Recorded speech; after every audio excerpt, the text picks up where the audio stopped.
ಭಾರತೀಯ ವಾಯುಸೇನೆಯ MiG-21 ವಿಮಾನವು ಪಂಜಾಬ್ ಮೋಗಾ ಬಳಿ ಪತನಗೊಂಡಿದ್ದು ಪೈಲಟ್ ದುರ್ಮರಣಕ್ಕೀಡಾಗಿದ್ದಾರೆ.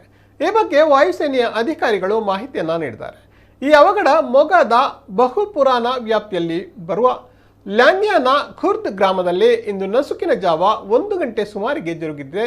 ಎಂದಿನಂತೆ ತರಬೇತಿಯಲ್ಲಿರುವ ಸಂದರ್ಭದಲ್ಲಿ ಈ ಅವಘಡ ಸಂಭವಿಸಿದೆ ಎಂದು ಅಧಿಕಾರಿಗಳು ಮಾಹಿತಿಯನ್ನ ನೀಡಿದ್ದಾರೆ.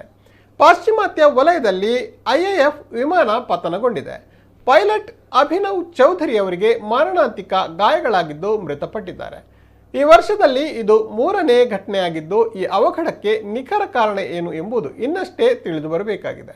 ಪೈಲಟ್ ಅಭಿನವ್ ಮೂಲತಃ ಮೀರತ್ನವರಾಗಿದ್ದು 1 ವರ್ಷದ ಹಿಂದೆಯಷ್ಟೇ ವಿವಾಹವಾಗಿತ್ತು. ಅಭಿನವ್ ದುರಂತ ಸಾವಿನಿಂದ ತುಂಬಲಾರದ ನಷ್ಟವಾಗಿದೆ.